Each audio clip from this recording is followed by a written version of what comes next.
अस्सलाम वालेकुम। क्या अपोजिशन हुकूमत के ख़िलाफ़ अदम एतमाद ला सकती है? एक सिटिंग प्राइम मिनिस्टर के ख़िलाफ़ अदम एतमाद आज तक की तारीख़ में पास हुई नहीं है। बेनज़ीर भुट्टो की जो हुकूमत को गिराने की कोशिश की गई, जिस वक्त कहना चाहिए कि इस्टेब्लिशमेंट भी अपोजिशन के साथ दूसरी तरफ खड़ी नज़र आती थी, वो भी कामयाब नहीं हुई। जो बहुत कमज़ोर एक सेटअप था, उसमें भी तहरीक अदम एतमाद कामयाब नहीं हो पाई। तो अब ऐसा क्या होगा कि अपोजिशन ऐसा कोई जादू का चिराग रगड़ेगी कि सारे हुकूमत के इत्तेहादी भी इसके साथ आके बैठ जाएंगे और हुकूमत के अंदर से भी नाराज़ अरकान उठेंगे और अदम एतमाद का हिस्सा बन जाएंगे? ये क्वेश्चन मार्क है बहुत सारे सवालों के ऊपर। नून लीग बहरहाल अभी भी पुरुम्मीद है। जो चौधरी शुजात और चौधरी परवेज़ से मुलाकात थी शहबाज की, वो लास्ट कहना चाहिए कि उसका एपिसोड था उन एफ़र्ट्स का जिसमें मस्टर करने की, सपोर्ट हासिल करने की, एलाइज़ की कोशिश की जा रही थी। अब सवाल यहाँ ये पैदा होता है कि काफ लीग नून लीग के साथ आकर हुकूमत को गिराने की क्यों कोशिश करे? उसको रिटर्न में क्या मिलेगा? ये कहें कि वो अपना सियासी मुफाद देखें, लोग बड़ी मुश्किल में हैं, तो भाई आप कौन सा आएंगे तो पाकिस्तान में खून की बारिश होना शुरू हो जाएगी। सियासत के अंदर गिव एंड टेक होता है, सियासी मुफादात देखे जाते हैं। अगर एक हुकूमती एलाई तहरीक इंसाफ का साथ छोड़ के आपके साथ बैठेगा तो पहले तो उसके जहन में ये सवाल पैदा होगा कि मैं नून लीग के साथ बैठूं तो मुझे क्या मिलेगा। काफ लीग के जहन में चीफ मिनिस्टरशिप ऑफ पंजाब बहुत अरसे से, पहली दफ़ा नहीं है, जब ये PDM बनी और पहला इजलास हुआ और आसिफ अली जरदारी ने कहा कि पंजाब से बुज़दार की हुकूमत को गिराने का आगाज़ करते हैं, काफ लीग को साथ मिलाते हैं, तो वो एफ़र्ट इसलिए नाकाम होगी कि नून लीग चीफ मिनिस्टरशिप पंजाब जो थी वो परवेज़ लाई को देने पर तैयार नहीं थी। तो आज भी सवाल सबसे बड़ा, सबसे पहला जिसको एड्रेस करना है नून लीग को, नवाज़ शरीफ को, वो इसी सवाल को एड्रेस करना है कि अपने पुराने साथी चौधरी परवेज़ लाई को वो सीट देने के लिए चीफ मिनिस्टरशिप पंजाब की तैयार हैं या नहीं है। इसके बगैर ये सवाल हल होगा नहीं, क्योंकि मरकज़ के अंदर उनको वजारतें पहले ही मिली हुई हैं, 2 से 3 दे देंगे 4-6 हफ्तों के लिए, क्योंकि इनका इरादा ये है कि नो कॉन्फिडेंस हो जाए तो नए इंतखाबात करवा देंगे, तो उनको क्या फ़ायदा है। मुनिस का आज का जो जवाब है प्राइम मिनिस्टर के उस फंक्शन के अंदर, बड़ा मानी खेज जवाब है, लेकिन लोग उसको देख रहे हैं कि शायद काफ लीग ने मुकम्मल ना कर दी है। मुकम्मल ना वाली कहानी दुरुस्त नहीं है, लेकिन मुकम्मल हाँ वाली कहानी भी दुरुस्त नहीं है, इसलिए कि यहाँ गिव एंड टेक है। MQM साथ आएगी तो क्यों आएगी, काफ लीग साथ आएगी तो उसे क्या मिलेगा। ये इन सवालों का जवाब अगर PDM के लोग देंगे तो आगे काम चलेगा, नहीं तो नहीं चलेगा। और ये 8-10 दिन ही है, इससे ज़्यादा है भी नहीं। करना है तो इन्हीं 8-10 दिनों में करना है, नहीं तो नहीं होगा। मुनिस लाई का आज का जवाब सुनिए। आजकल ये सियासी माहौल कुछ अजीब सा बना हुआ है, पर इसमें कोई ऐसी चीज़ नहीं है। ये तमाशा चल रहा है, जो भी बातें हो रही हैं, सियासी लोग हैं हम, हमारा काम है लोगों को मिलना, कोई घर आए इसको वेलकम करना। लेकिन इसमें जो सबसे इम्पोर्टेंट चीज़ है ना जी, जो समझने वाली है सर, वो ये है कि सियासी लोग तल्लुकात बनाते हैं और तल्लुकात निभाते हैं। जिस तरह हमारा जनाब से एक तल्लुक बना है और वो हमने निभाने के लिए बनाया है। तो मेरी आपसे गुजारिश है कि आप PTI वालों को एक दफ़ा ज़रा तगड़े तरीके से कह दें, घबराना नहीं। अब ये घबराना नहीं प्राइम मिनिस्टर के लिए एक जुमला इनसे मंसूब होया हुआ और बहुत अच्छे मौके पे आज मुनिस लाई ने इस्तेमाल किया है, क्योंकि मुनिस लाई को प्राइम मिनिस्टर वज़ीर बनाने पे तैयार नहीं थे, काफ लीग उससे पीछे हटने पे तैयार नहीं थी और इनकी आपस में नाराज़ी और फासले बढ़ते चले गए, इसलिए कि चौधरी परवेज़ लाई इस मुतालबे से टलते नहीं थे। वो कहते थे मुनिस वज़ीर बनेगा और प्राइम मिनिस्टर कहते थे कि मैं शुजात के बेटे को बना दूंगा, मुनिस को नहीं बिठाऊंगा। लेकिन आज मुनिस को बनाना पड़ा। जवाब में प्राइम मिनिस्टर ने क्या कहा वो भी सुन लीजिए। मुनिस, आपने बड़ी अच्छी बात की। आपने कहा कि तहरीक इंसाफ को घबराना नहीं चाहिए मीटिंग से। देखिए, तहरीक इंसाफ की तो मैंने ऐसी ट्रेनिंग करवाई हुई है, 25 साल में उन्होंने ऐसे ऐसे मुश्किल वक्त देखे हैं कि तो वो तो बैटल हार्डन्ड हो चुके हैं। लेकिन जो घबराए हुए हैं ना, उनको अब चौधरी साहब की सेहत का ख्याल आ गया। चौधरी साहब, मैं समझता हूँ पाकिस्तान के वो पॉलिटिशियन, शायद ही किसी के पास वो स्किल्स हो पॉलिटिक्स के जो चौधरी शुजात के पास है। और लेकिन उनको याद आ जाना एकदम कि उनकी सेहत के ऊपर, ये वो लोग हैं जो वो घबराए हुए हैं। जो घबराए हुए हैं वो आजकल 20-20 साल पुरानी अपने जो वर्कर्स की, अपने जो MPs MNAs की फौतगियाँ उधर भी जा रहे हैं आजकल, उनको याद आ गई है, तो इसलिए वो घबराए हुए हैं। हमारा इस वक्त आपके ऊपर, आपकी फैमिली के ऊपर पूरा इत्मीनान है। फैमिली के ऊपर इत्मीनान का इजहार कर रहे हैं, तो घबराहट हर तरफ ही नज़र आती है मुझे, नून लीग की तरफ भी और पीटीआई के अंदर भी, दोनों तरफ घबराहट मौजूद है। माजी के अगर इनके बयान सुने तो आपको पता चल जाएगा कि आज इतनी तारीफ़ें और इतनी मीठी बातें क्यों हो रही हैं। पहले आपको ख्वाजा साद रफ़ीक का एक बयान सुनाता हूँ कि वो काफ लीग के मतलब और MQM के मतलब क्या राय रखते थे, दिखाइए। चौधरी सी जो है उनका रोल भी एक सियासत में एक वो भी रोबोट्स हैं, खुद ऑपरेट नहीं होते। इसी तरह कराची की एक जमात भी खुद मानती है कि हम ये रोबोट्स हैं। तो ये रोबोट्स की सियासत जो है पाकिस्तान को ख़राब किया इसने। और प्राइम मिनिस्टर चौधरी परवेज़ के मतलब क्या कहते हैं?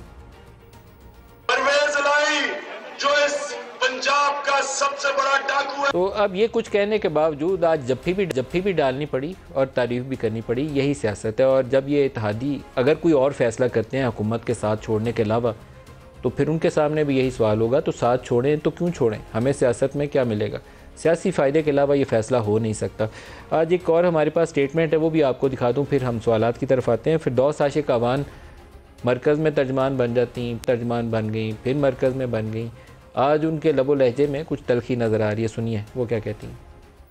पीटीआई को मैं बार बार कह रही हूँ कि बाहर से कोई ख़तरा नहीं, पीटीआई को पीटीआई से ख़तरा है। ये बहुत सारे हमारे राज हैं जो इस वक्त जो है मेरे सीने में दफन है। मैं खान साहब की मुश्किलात बढ़ाना नहीं चाहती हूँ। जो इर्द गिर्द लोग हैं वो कहीं ना कहीं ना तजर्बाकारी की वजह से, ज़ाती मफाद की वजह से, ज़ाती ख्वाहिशात की भेंट चढ़ा दी है। फेडरल और पंजाब का एक ही गैंग था और एक ही ग्रोह था और एक ही माइंडसेट था। कॉन्स्पिरेसीज में मसरूफ थे, इधर भी वही कॉन्स्पिरेसीज में। जो चोर हैं वो साथ बन के बैठे हैं, जो आपके नादान एडवाइज़र्स हैं, जो खान साहब को इस नहज पे ले आए। सर्टिफिकेट और ट्रॉफियाँ जो हैं वो मैच के ख़त्म होने के बाद दी जाती हैं। फिरदौस आशिक अवान के बयान के अंदर एक वज़न है। वज़न इसलिए है कि प्राइम मिनिस्टर के जो सीनियर मिनिस्टर्स हैं वो वजारतों का तो मज़ा लेते हैं, लेकिन प्राइम मिनिस्टर को और पीटीआई को डिफेंड करने के लिए तैयार नहीं है। जब प्राइम मिनिस्टर की ज़ात के ऊपर या उनकी अहलिया के हवाले से कुछ नापसंदीदा ख़बरें सामने आ जाती, नहीं आनी चाहिए, तो उसको डिफेंड करने के लिए भी कुछ सीनियर वज़ीर नहीं बोलता, बल्कि वो मोटू और शेरू में से किसी का बयान सामने नज़र आता है। और सूरत हाल ये है कि इन प्रोग्रामों के अंदर, टॉक शोज़ के अंदर, अव्वल तो वो वज़ीर आते नहीं हैं, तो अगर कोई वज़ीर आ जाता है तो इनकी मीडिया सेल के अंदर एक पॉलिटिक्स चलती है, टांगे खींचने की ना। वो एक मेरी पसंद का उसकी टांग खींच लेता है और दूसरे की पसंद का उसकी टांग खींच लेता है, वो बंदा हटा लेते हैं। तो प्राइम मिनिस्टर को मैं ऑन एयर कंप्लेंट कर रहा हूँ बाकायदा इसके ऊपर कि अव्वल तो इनके वज़ीर आते नहीं हैं, तो दूसरा अगर कोई आने पे दो बंदे तैयार होते हैं तो वो इनके मीडिया सेल की सियासत की भेंट चढ़ जाते हैं। ऐसे बिल्कुल जो आखिरी दिन थे ना जब नवाज शरीफ की हुकूमत गिरने वाली थी, उस वक्त उनके वज़ीर इनके साथ ये किया करते थे और लार्जली वो लोग बाद में नवाज शरीफ का साथ छोड़ के दूसरी जमातों से जा मिले थे। शायद उनमें से काफ़ी सारे इस वक्त पीटीआई का हिस्सा बैठे हों। तो उसी तरह की सियासत इस वक्त पीटीआई के अंदर हो रही है। उन्हें बड़ा सीरियसली उनको अवार्ड देने की बजाय उनकी सरजनिश करने की ज़रूरत है कि आपका रोल है क्या। ना आपसे वजारत चलती है, ना पार्टी डिफेंड की जाती है, आप करते क्या हैं। जो आज हमारे साथ प्रोग्राम में शुरका हैं पाकिस्तान तहरीक इंसाफ से हमारे साथ हैं कमल शोज़ब, वेरी वार्म वेलकम। और PMLN से हमारे साथ हैं जावेद लतीफ़ साहब। जावेद साहब आपको भी खुश आमदीद। आपसे जावेद साहब शुरू करूँगा। नो कॉन्फिडेंस एक कड़ा इम्तहान है। मुझे लगता है कि आप नंबर गेम में मार खा रहे हैं, हाथ जोड़ रहे हैं, कभी काफ लीग के आगे और कभी MQM के आगे आपसे नंबर्स पूरे नहीं हो रहे। नहीं देखें अपना नदीम मलिक साहब, जहाँ तक नंबर गेम का तल्लक है, ये एक हकीकत है कि अपोजिशन के पास नंबर कम होते हैं तो वो अपोजिशन में होती है, जिसके पास नंबर गेम ज़्यादा होते हैं वो हुकूमत बनाती है। मगर जहाँ आज सूरत हाल है, बड़ी बदकिस्मती से मैं ये बात कहने लगा हूँ कि 74 सालों में जो भी हुकूमतें आईं, किसी की ये पोजीशन नहीं थी कि पूरी की पूरी कौम जो है वो अदम एतमाद कर दे।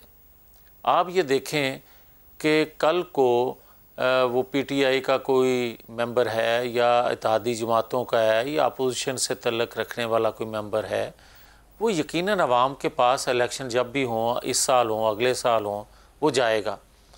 किस मुंह से जाएगा इस हुकूमत की वकालत करते हुए? मुझे ये बताए कोई कि क्या पाकिस्तान के जावेद साहब आपके इस दलील के ऊपर तो वो हुकूमत का साथ नहीं छोड़ेंगे। आप मुझे ये बताइए कि आप वज़ारत आला पंजाब की देंगे चौधरी परवेज़ लाई को अगर वो आपके साथ आते हैं? नदीम मलिक अगर इजाज़त दे दें तो मैं वही बात कहने लगा था कि हमारी ख्वाहिश पे या हमारी ये दलील देने से यकीनन कोई ना हमारा साथ आएगा ना हमारा साथ छोड़ेगा, मगर जब मैं हकीकत कह रहा हूँगा, आप भी गली कूचों में जाकर देख लें कि लोग क्या कह रहे हैं। जिस मुल्क की हालत ये हो जाए कि कर्ज़ा ना मिले तो मुल्क डिफ़ॉल्ट कर जाए, बैंक करप्ट हो जाए, तो उस मुल्क को आप मुझे ये देखें कि लोग किस तनाज़र में देख रहे होंगे। और पाकिस्तानी अवाम जिनका घी दाल रोटी जो है उनकी पहुंच से, उनकी अद्वियात उनकी पहुंच से दूर हो जाएं, तो फिर मुझे ये बताएं हम लोग जो साथ आ रही है या नहीं आ रही है? क्या हल्कों से नहीं आते? काफ लीग साथ आ रही है या नहीं आ रही है? जहां अब ठीक है, अगर मुझे आप बात नहीं करने देते तो मैं काफ लीग पे आ जाता हूं। मैं आपसे ये कह रहा हूं कि काफ लीग इशू नहीं है। पीटीआई के पहले हम 20-25 लोग कहते थे, आप यकीन जाने कि जिस दिन अदम एतमाद की तहरीक पेश होगी, आप देख लेना कि 50% लोग जो हैं अरकान असम्बली पीटीआई के, वो पीटीआई को छोड़ जाएंगे। वजह आज क्या है कि वो सामने नहीं आ रहे, इसलिए कि वो समझते हैं कि अपोजिशन आप कह रहे हैं कि 50% आप पीटीआई के साथ छोड़ देंगे। जावेद साहब ये खुशफहमी है, ये बात मैं कमल शोजब से जवाब ले लूँ, फिर दोबारा आपकी तरफ आता हूँ। कमल, क्या पार्टी के अंदर इतनी नाराज़ी है कि आधे अरकान उठ के दूसरी तरफ चले जाएं? बिस्मिल्लाहिर्रहमानिर्रहीम। Thank you very much Nadeem साहब, आपने काफ़ी डिटेल में इंट्रोडक्शन दिया है। और जावेद साहब से आप जो सवाल पूछ रहे हैं, जावेद लतीफ़ साहब, उसका जवाब नहीं दे रहे, उसका वो आइयाँ बाइयाँ शाइयाँ करें। मैं सिर्फ एक बात ओपनली कहूँ कि अगर ये सारे नून लीग के तर्जुमान अपनी लीडरशिप को इस हालात में भी डिफेंड करने आ जाते हैं कि मकसूद चपड़ासी साहब 4 अरब रुपए का जवाब नहीं दे सके कि उनके अकाउंट में किस तरह टीटी लग के आता रहा और शहबाज शरीफ साहब को कैसे पहुंचाते रहे, और हमजा शहबाज साहब ये ना बता सकें कि उनके 100-125 अरब रुपया उनके अकाउंट में कौन डाल गया, और उनको याद ही ना आ रहा हो कि 25 अरब रुपया 25 बिलियन।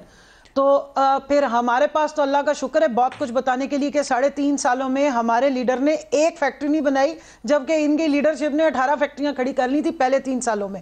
और ना की आमदन तो बड़ी है, रहते हुए वजारत उज़्मा में उन्होंने 98 लाख टैक्स दिया, माशाल्लाह। कोई उनकी आमदन 98 लाख वजारत उज़्मा में आने से पहले से है। उनके पास जो ज़रूरी ज़मीनें हैं वो सारी हैं, वो एक एक चीज मैं नदीम साहब मुझे जवाब देने देना। मैं अगर किसी के पास कोई एविडेंस है, मैं चैलेंज कर रही हूँ। जितना मुझे अपने पैदा होने पे यकीन है कि मैं अपने माँ बाप की हक लाल की औलाद हूँ, उस तरह मुझे ये यकीन है कि मेरे लीडर के ऊपर 1 रुपया करप्शन का कोई माइका लाल मैंने करप्शन का इल्जाम नहीं लगाया। अच्छा, ना मैं कहता हूं करप्शन में मुलव्वस है, लेकिन ये बात की वजाहत होनी चाहिए कि इनकी पूरी लीडरशिप जो है 2-3 लाख रुपए से 98 लाख का टैक्स कैसे हुआ, ये बताना चाहिए, ट्रांसपेरेंटली बताना चाहिए। मुझे इस बात का भी पूरा यकीन है कि इनकी पूरी लीडरशिप जो है वो अपने जो सवाल उनसे नैब पूछती है, जो अदालतें पूछती हैं, उसका जवाब नहीं दे सकते, इसलिए कि उनके पास क्या आपके 50% अब मैं सुन लें, आपसे खफा है। अभी बजट, अभी एक हमने बिल अप्रूव कराया है, बड़ा शोर शराबा मचा। उससे पहले ये घिराव जलाओ करने की कोशिश करते हैं, स्पीकर के ऊपर जा जाके चीज़ें फेंकते हैं। कभी वो शाहिद खाकान अब्बासी साहब मिसगाइडेड मिसाइल की तरह निकलते हैं और जो ज़ुबान इस्तेमाल करते हैं, कभी जूता उठा के कहते हैं हम सिर पे मारेंगे। उस सारे करतूतों के, वारदातों के बावजूद वो जो ये फाड़ फोड़ के और शोर मचाते हैं, हम अपने सारे बजट भी पास कराते रहे हैं। हमने अल्हम्दुलिल्लाह सारे बिल भी पास कराए हैं। एक इलेक्शन पे मसला बना था, उसमें वजीर आजम खुद आए थे अपना कॉन्फिडेंस का वोट लेने, तब तो सारी अपोजिशन भाग गई थी। एक सिर्फ जमात इस्लामी के जो एमएनए वो बैठे हुए थे और सारी पार्टी के लोगों ने आके वहां पर वोट डाला था। तो नंबर गेम मान लिया। आपके ख्याल में अदम एतमाद नहीं कर सकते? देखें, एक इनसे सिर्फ सवाल है, उन्होंने कहा जिस दिन अपोजिशन लाएगी बराए मेहरबानी वो दिन और साल बता दें किस दिन लाएंगे, हम आपको वेलकम करेंगे, फूलों के हार पहनाएंगे और आपको वहां पर बहुत अच्छा लॉबी में मैं अपनी तरफ से खाना खिलाऊंगी। पहली दफा आपको जब जिस दिन आप मुझे डेट और टाइम बता दें, खाना हमारी तरफ से होगा अपोजिशन को उस दिन। बिस्मिल्लाह करें, आए ना, हम आपको ललकार रहे हैं, बता रहे हैं कि आए आके कॉन्फिडेंस। ललकार सही है जी, ललकार सही है। हम देखते हैं कि कौन सा जाते हैं। ये जरूर मैं बता दूं कि इनके 25 से 30 अरकान पहले भी उड़ने को तैयार थे, वो डारें सारी गायब होने को तैयार और आप फिर तैयार हैं। जावेद साहब,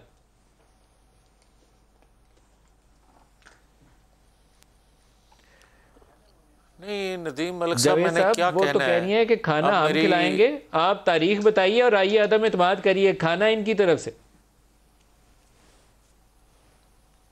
नहीं, मेरी छोटी बहन है, मैं इनके मतलब कुछ नहीं कहूँगा, मगर जो मुंतखब होते हैं ना हल्के वाले लोग, उनके इल्म में होता है कि हल्कों में जाना कितना मुश्किल होता है। इनके इल्म में ये बात नहीं हो सकती।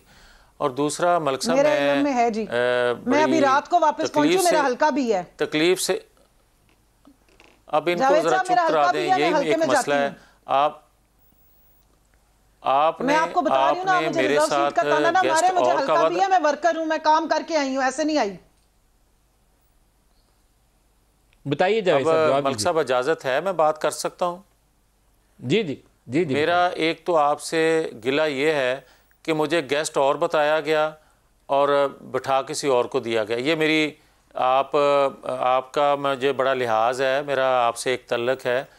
मैं आपका शिकवा जायज़ है। शहरियार रफीकी आ रहे थे प्रोग्राम में, लेकिन इनके मीडिया सेल ने आपसी एक दूसरे की टांग खींचते हुए उनको रोका है। मैं ऑन एयर बता रहा हूँ, कंप्लेंट कर रहा हूँ प्राइम मिनिस्टर से। ये इनका मीडिया सेल जो है ये आपस में एक दूसरे अरकान की टांगें खींचता है। अव्वल तो इनका वजीर आता ही कोई नहीं है। मैं ऑन एयर बता रहा हूँ, इनका कोई वजीर नहीं आता। बुला लें तो लंबी फरमाइशों की पहले लिस्ट सामने रखें। लेकिन नदीम साहब, मैं कोई कंटुटी तो नहीं आके बैठी, नहीं, पार्टी की spokes person, not at all. नहीं, कोई मीडिया सेल टांग नहीं खींचता। आपके हम शुक्रगुजार हैं, आप आए हैं, लेकिन हमारे पास गेस्ट थे शहरियार अफरीदी, हमने इनको कन्वे किया था। पीटीआई का तर्जुमान समझे, उनका शिकवा जायज़ है। हर सवाल का बेहतरीन जवाब देने की पूरी कैपेसिटी रखती हूँ, इसलिए आप जावेद लतीफ का और पर्सनल मैं ना आपको कमेंट कर रही हूँ ना आप मुझे करें। जो बात पार्टी की होगी वो मैं पेश करूँ। जावेद लतीफ साहब, आपका शिकवा जायज़ है। शहरियार रफीकी आ रहे थे, उनको उनके मीडिया सेल वालों ने सियासत खेल के तो रोका। जी जी। अब मैं थोड़ा सा एक जुमला कह दूं, मुझे इनकी ज़ात से कोई गिला नहीं है, मगर मैं इनसे बड़े अदब से गुजारिश करूंगा कि एक तो अपनी बारी पे बोल लें और दूसरा अल्फाज का चुनाव मेहरबानी करके, जो मर्ज़ी आप जवाब दें मगर अल्फाज का चुनाव ज़रा बेहतर कर दें। ये मेरी रिक्वेस्ट होगी आपसे।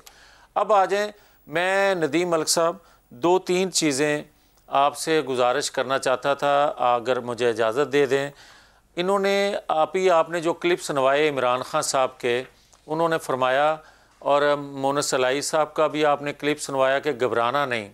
उन्होंने कहा मैंने ट्रेनिंग दी हुई है कि मेरे लोग जो हैं 25 साल से ट्रेनिंग में हैं और वो घबराते नहीं हैं। हाँ, ये बात दुरुस्त है कि जितने आज 4 सालों में बेनिफिशरी हैं वो तो नहीं घबराएंगे, मगर हम वाक़यातन घबराए हुए हैं।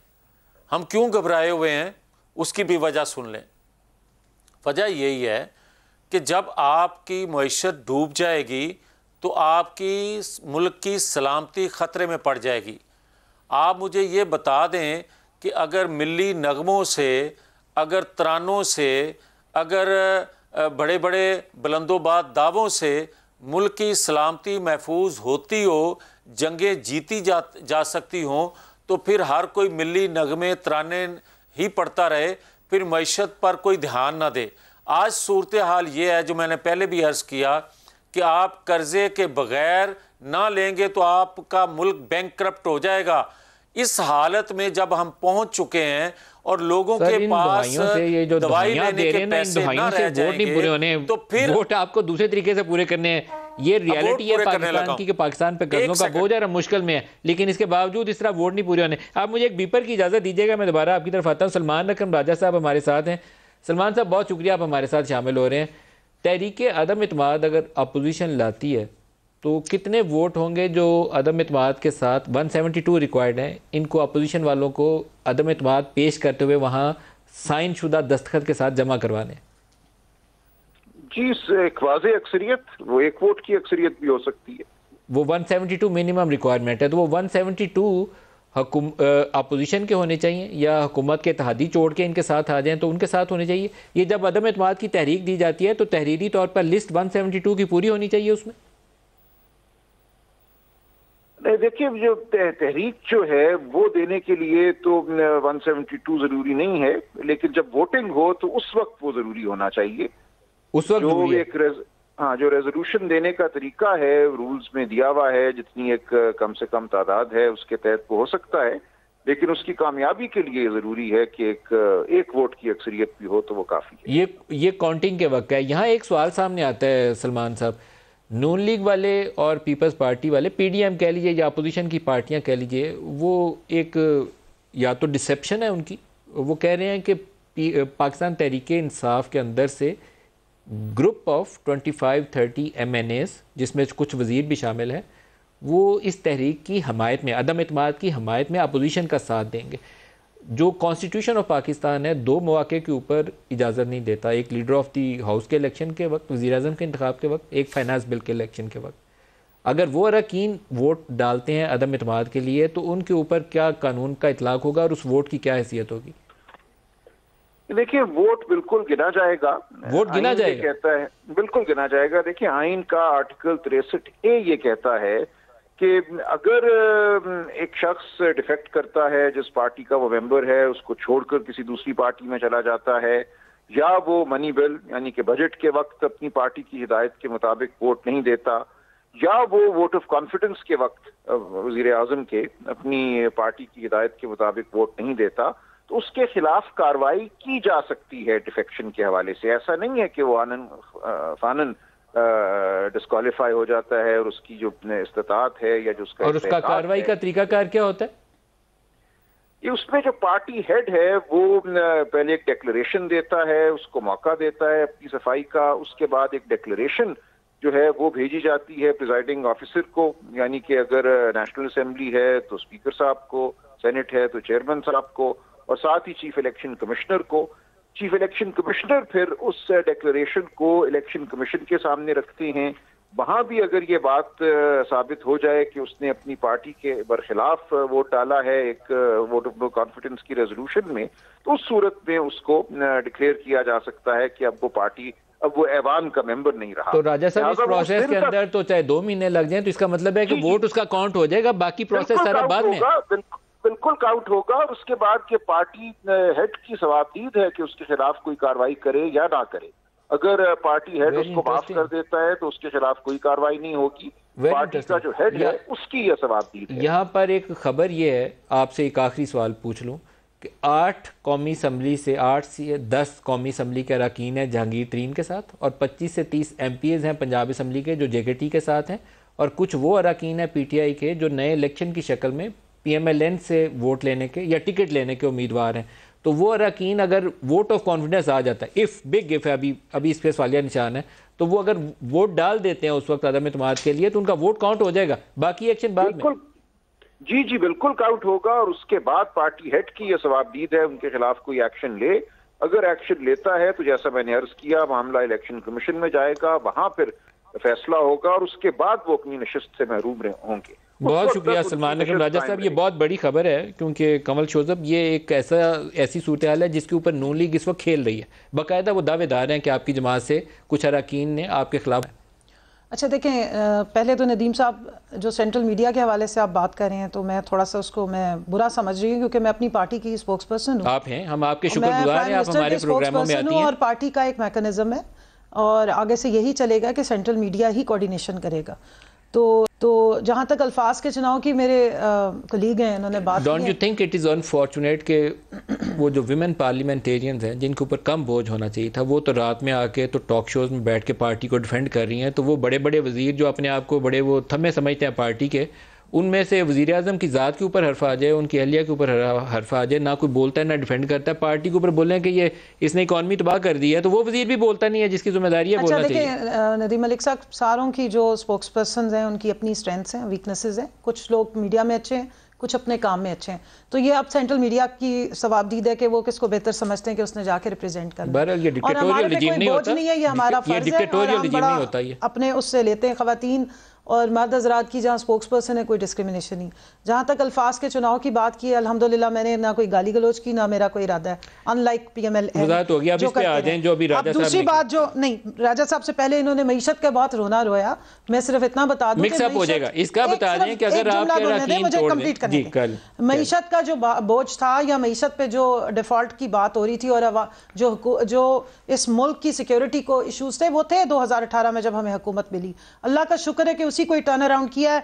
आज ब्लूमबर्ग, वर्ल्ड बैंक, आपकी IMF, रूटर्स वाले, आप तो इकोनॉमी को समझते हैं, वो पाकिस्तान को बहुत एक प्रॉमिसिंग और एक अपकमिंग जो 10 साल की सस्टेनेबल ग्रोथ है 5.37, वो ऐसे नहीं आया, नंबर फॉर्जिंग नहीं हुई। अगर आप रॉयटर्स की खबरें रेगुलर पढ़ते हो तो पाकिस्तान के ऊपर जो महंगाई का या कर्जों का बोझ है उसका भी वो तस्कस नहीं करेंगे। वो पूरे दुनिया में एहसास प्रोग्राम दुनिया के टॉप 4 में आ रहा है। नॉर्मलिटी इंडेक्स में पाकिस्तान 3 पोजीशंस पे, जिस कोरोना पे ये सब सियासत खेलने आए थे उसमें अल्हम्दुलिल्लाह हम कामयाब हुए, सरखुर हुए। और जिन हल्कों की ये बात कर रहे हैं, एक सिर्फ सुन ले, अपने हल्के में निकले ना और देखें कि अस्पतालों में लोगों का 10 लाख रुपए पे जो इलाज होना शुरू हुआ है वो विदाउट डिस्क्रिमिनेशन हो रहा है। वहां PTI के लोग जाके मेंबरशिप कार्ड नहीं दिखाते, सिर्फ उसका नेशनल ID कार्ड होना चाहिए, चाहे वो नून लीग का हो चाहे JUIF का। अपोजिशन पे अपोजिशन अगर अदम इत्मीनाद लाती है तो आपके ग्रुप ऑफ MNAs उस दिन अदम इत्मीनाद के हक में वोट डाल देता है, फिर क्या होगा? देखें, जो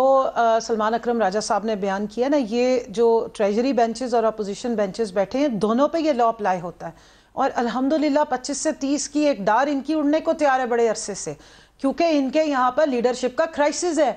नंबर 1 की पोजीशन छोड़ के 2, 3, 4 आप कहती हैं इनके 25 से 30 टूट जाएंगे। मैं आपको चैलेंज से बता रही हूँ कि वो कहते हैं आपके 25 से 30 टूट जाएंगे। आपने तो देखा है ना जनाब, सेनेट में बिल पास कराना और नेशनल असेंबली में पीछे मुड़ के देखते हैं बंदे गायब होते हैं। सेनेट में तो यूसुफ रजा गिलानी नहीं आए, सेनेट के अंदर मुशाहिद हुसैन नहीं आए। पूछ लें इनके बंदे किधर होते हैं। बजट पास कराने से पहले, बिल पास कराने से पहले भी यही बातें हो रही थी। ये जो अभी स्टेट बैंक का बिल पास हुआ उससे पहले भी ये नो कॉन्फिडेंस, ये हो जाएगा वो हो जाएगा। बंदे पीछे किसके गायब होते हैं? ये बड़ी इंटरेस्टिंग इमरान खान के तो पीछे खड़े होते हैं सारे, आपके बंदे गायब होते हैं। जावेद लतीफ साहब, ये जो सलमान अकरम राजा ने वजाहत दी है ये बड़ी बहुत इंपॉर्टेंट एक्सप्लेनेशन है, क्योंकि अगर उस दिन PTI के कोई जितने भी अरकान आप दावेदार हैं कि आपके साथ हैं वो साथ छोड़ के आपको वोट करते हैं तो वो वोट वैलिड हो जाएगा। लेकिन यहाँ कमल का दावा यह है कि आपके भी फिर 25-30 बंदे टूट जाएंगे तो वो भी वैलिड हो जाएगा, फिर क्या बनेगा? पहले तो मैं बात कर लूँ सलमान अकरम राजा जो बात कर रहे थे। देखें, अगर वोट पोल करते हैं अदम एतमाद में की तहरीक की हमायत में, तो अगर 2 माह का प्रोसेस हो या 3 माह का वो प्रोसेस हो, उनको असम्बली की रुकनीत उनकी ख़त्म होने में, तो इतना टाइम तो लगेगा इलेक्शन होते हुए। और फिर मुझे ये बताए कोई, जो आप दूसरी बात कर रहे हैं कि इन्होंने कहा कि 20-25 अपोजिशन के जो लोग हैं वो हमें वोट पोल करेंगे, तो मुझे ये बताएं कि जब कश्ती डूब रही हो तो उसमें सवार कोई होता है? बल्कि कश्ती में सवार जो होते हैं वो छलांगे बाहर लगाते हैं कि हम बच जाएं, कश्ती डूबती है। लेकिन माजी में आपके बंदे ये बताएं कि हम संजरानी साहब के ऊपर जो अदम एतमाद थी, आपके 14 सेनेटर टूट गए थे, खाना आपके साथ खाया और वोट उधर जाके डाला। अभी ये स्टेट बैंक वाले लॉ के ऊपर यूसुफ रजा गिलानी, मुशाहिद हुसैन सैयद, सेनेटर तला, अच्छा मलिक साहब, पार्टियों से लोग एक सेकंड के लिए इजाज़त दे दें तो मैं बात मुकम्मल कर लूँ। मैं आपको ये कह रहा हूँ कि जो आप सेनेट के चेयरमैन की तहरीक अदम एतमाद का जिक्र कर रहे हैं, तो वो अभी अवाइल के दिन थे। अब मुझे ये बताएं कि 4 साल बाद बेनिफिशरी होने के बाद, या कोई बेनिफिशरी अगर नहीं हुआ, तो फिर मुझे ये बताएं कि फ्यूचर प्लानिंग, जिनको आप इलेक्टेबल कहते हैं अरकान असम्बली को, जो हमें छोड़ के गए थे 2018 में, वो क्यों गए थे? वो इसलिए गए थे कि उनको नज़र आ रहा था कि आइंदा हुकूमत जो है वो मुस्लिम लीग नून की नहीं बनने दी जाएगी। तो मुझे नदीम साहब आप ये बता दें दयानतदारी से कि जो आज के हालात हैं PTI की पॉपुलैरिटी के, या इनकी लीडरशिप के, या इनकी गवर्नेंस के, या इनके दीगर इश्यूज जो इन्होंने 4 सालों में नए पैदा किए, नए माफियाज पैदा किए, उसके बाद भी क्या लोग इनका टिकट लेना पसंद करेंगे? अदम एतमाद मैंने खाने का ऑर्डर करना है, पहले बता दीजिए। आप बताइए फिर तहरीक अदम एतमाद कब लाएंगे? अगर आपको इतने पूरी उम्मीद है तो टाइम भी बता दीजिए। मलिक साहब, मैं अर्ज कर देता हूँ, मैं आपको फिर से ये कह रहा हूँ कि जो इलेक्टेबल होते हैं उनको फ्यूचर प्लानिंग वो आखिरी साल में करते हैं, और उन्होंने प्लानिंग कर ली है। और वो यकीनन ये ज़रूरी नहीं है कि मुस्लिम लीग नून से ही सारे राब्ते में हैं। दीगर अपोजिशन की जो जमातें हैं, कोई सिंध से, कोई खैबर पख्तूनख्वा से, कोई कराची से, कोई पंजाब से, अगर 8 से 10 रोज में तहरीक अदम इत्मीनाद आप ना ला सके तो फिर तहरीक अदम इत्मीनाद नहीं आएगी। यही 8 से 10 दिन है, इसके बाद तहरीक अदम इत्मीनाद का टाइम खत्म हो जाना है। आपके पास कोई चांस नहीं है। ला सकते हैं तो ले आए, नहीं तो फिर आप फारिग हैं, नदीम, नाकाम है आप। नदीम, आप अगर जिस सेंस में हमें फारिग कर रहे हैं वो तो 4 साल से फिर हम फारिग हैं। आप अगर तब्दीली की को बात करते हैं, कोई अवाम की आवाज़ बनने की बात करते हैं, तो वो हम बनने जा रहे हैं। इससे पहले ये हालात हमारे लिए नहीं थे। आप मुझे ये बताएं कि क्या डॉक्टर अहमद लियाकत ये कहते नहीं पाए गए कि हमें बड़े एहतमाम से लाया गया? क्या आपने सेनेट के इंतखाबात में अदम एतमाद की तहरीक में देख लिया? आज जो हालात हैं वो इसकी वजह 2 हैं। देखें, एक वजह यह है कि अवाम में से होते हैं आप भी, अवाम में से होते हैं अदारों में बैठे लोग भी, और अवाम की आवाज़ हमेशा सुनी जाती है। अदारों में भी आप जैसे लोग भी उसको बयान करने पर मजबूर होते हैं। और अगर इन हालात में कि अवाम एक साइड पे खड़ी हो और अदारे या अरकान असम्बली दूसरी साइड पे मुखालिफ सिमत में खड़े हों, ये मुमकिन नहीं है, ये होता नहीं है। और दूसरा आखिरी बात इस हवाले से मैं कहता जाऊं, नदीम साहब, जब DGISPR का स्टेटमेंट आ गया मीडिया पे आके, उन्होंने कहा कि हम किसी डील में या सियासी जोड़ तोड़ का हिस्सा नहीं है, तो हमने तो उस पर यकीन करते हुए ये अदम एतमाद की तहरीक लेकर आ रहे हैं। और अगर उसमें कोई रुकावट आएगी तो हम जरूर बयान करेंगे, हम जरूर कहेंगे कि ये दबाव है या अदारों की ये मुदाखलत है। अदारे मुदाखलत नहीं करेंगे, एक लम्हा नहीं है ठहर सकते। जो बात है ना कश्ती डूबने वाली, मैं उसको इंडोर्स करती हूँ। अपोजिशन की कश्ती बुरी तरह डूब रही है। आज देख लें डेरा इस्माइल खान से जो इनकी कश्ती का क्या, इनकी जो ट्रेन का इंजन है, वो अपनी होम जो कॉन्स्टिट्यूंसी है उससे दूसरी दफा उनको नो कॉन्फिडेंस मिल गया है अवाम की तरफ से।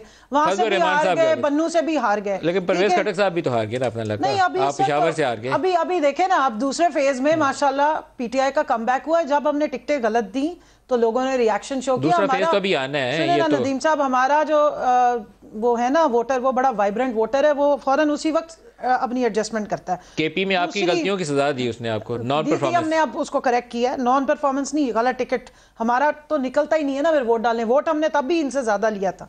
जहां तक छलांग लगाने की बात है तो यही मैं बता रही हूँ, कश्ती आपकी डूब रही है। PDM ही आप कितने अरसे से अभी जी इस्तीफे होंगे, आर या पार होगा। 8 दिसंबर पिछले साल याद कर लें, 14 को ये हो जाएगा, 30 को फलाना हो जाएगा, वो इस्तीफे आ गए हैं, बस जी हम तैयार हैं। उस वक्त आर और पार PDM का हो गया, PDM ही टूट गई। NA 133 का इलेक्शन हुआ, पीपल्स पार्टी नून लीग डायरेक्ट थे, हमारा तो बीच में वो दूसरा था। आपने पूरी मदद की पीपल्स पार्टी की। चलो हमने समझ ले गई। तो ये अपनी असलियत पे आ गए जो 35 साल से कर रहे थे। एक दूसरे पे वही वीडियो चल रही है, वही इलेक्शन कमीशन बीच में आ गया, वही केसेस स्टार्ट हो गए।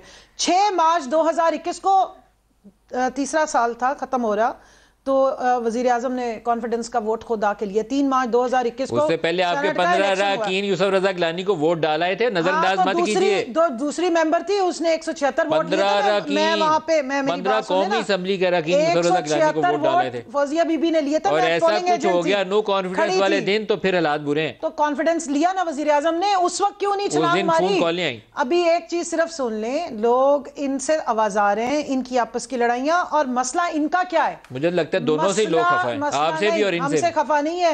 18 फरवरी का प्रॉब्लम है, वो जो अभी अदालतों में केस लगे हुए हैं, वो आनिया देखो, जानिया देखो, ब्रेक पे जाना है, तमाशे देखो, तकलीफ में है बहुत। अगर लोग आपसे भी खफा हो, नाराज हो, खुश ना हो, और अपोजिशन को भी ना चाहते हो, तो फिर क्या करें? लोगों को भी तो कोई चॉइस होनी चाहिए। हमने जो इस मुल्क के हालात, जो इन्होंने दूध शहद की नहरें अगर फैलाई हुई थी और चलाई हुई थी, वो हमारे आने पे खुश्क नहीं हुई है। फिर तभी वो अवाम ने ब्रेक ले लेंगे, ये अपने केसेस की फिक्र करें जिसकी वजह से।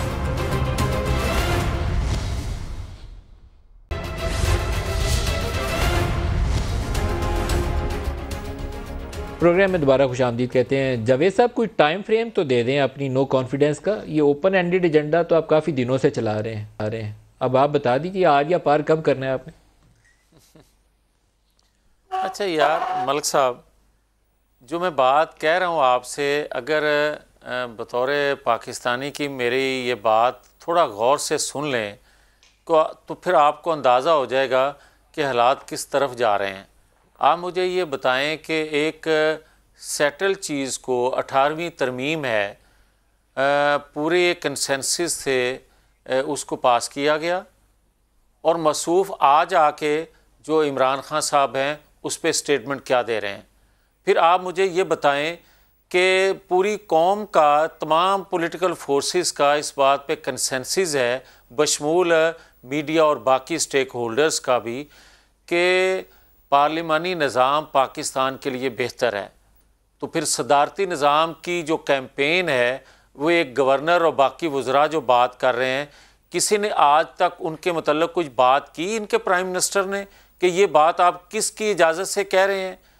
और तीसरी बात, मुझे ये बताएं कि एक दफ़ा प्राइम मिनिस्टर ने असेंबली में खड़े होकर ये बात की कि हमारे लोगों को एक अदारे ने, ताकतवर अदारे ने अमेरिका के सामने बेचा लोगों को। बतौर प्राइम मिनिस्टर ये बात कर रहे हैं, किसी ने नोटिस लिया? और फिर आज 2 दिन पहले ये स्टेटमेंट एक और दे रहे हैं प्राइम मिनिस्टर ने अपनी किताब में लिखा है प्राइम मिनिस्टर ने कौन से अपनी तरफ से बात कह दी थी। सारी बुराइयां उस पर न डालें, वो जन्म शरफ ने अपनी किताब में लिखा। मेरी बात सुने ना। अच्छा, अगर एक सेकंड रुक जाए, यहाँ अगर लिखा हुआ है तो प्राइम मिनिस्टर, आज के जो प्राइम मिनिस्टर हैं, उसको फिर बात करने से ज्यादा उस पे नोटिस लेना चाहिए या सिर्फ बात करनी चाहिए बाकी बातों की तरह? फिर एक्शन होना चाहिए या बातें करनी चाहिए? तो सुप्रीम कोर्ट से एक ऑर्डर आपको आया था जनरल दुरानी वाले, जनरल बेग वाले केस में, आप नहीं ले सके तो आप उनसे तवक्को रखते हैं। आपने केस शुरू किया था, आपको भी पता क्या हुआ था। यार नदीम मलिक साहब, तो फिर इतनी बड़ी बड़ी बातें ना हांकें। इन्होंने अभी 2 दिन पहले एक और बात करनी चाहिए, जितनी सियासी ताकत हो, सियासी ताकत से बड़ा दावा नहीं करना चाहिए। अच्छा, एक सेकंड मेरी बात सुन लें। मैं आपसे ये गुजारिश करूंगा सर कि 2 दिन पहले इमरान आप टाइम फ्रेम देंगे, बात और की है, नो कॉन्फिडेंस, 8 दिन 10 दिन 12 दिन टाइम फ्रेम देंगे। इसी बात में आपको जवाब मिल जाएगा, इसी बात में आपको जवाब मिल जाएगा। मैं आपको कह रहा हूं कि इन्होंने कहा कि अमेरिका जो है वो बातें करता है, कभी मुश्किल वक्त में हमारा साथ नहीं देता।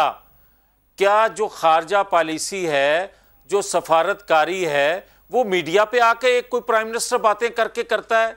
आप मुझे ये बताएं कि आप चीन के मुतल्लिक भी बुरा भला कह रहे हैं, उनको करप्ट कह रहे हैं कि कमीशन खाते हैं, कमीशन लेते हैं। अमेरिका को भी आप ये कह रहे हो। ओ भाई, दुनिया में आपकी सफारतकारी है क्या इन 4 सालों में कि आपने पाकिस्तान को डुबोया भी और तनहा भी कर दिया? ये है वो वजह जिसकी वजह से अदम एतमाद तारीख बता दें, बाकी सारी बुराइयां आपने निकाली, तारीख नहीं बताई मुझे।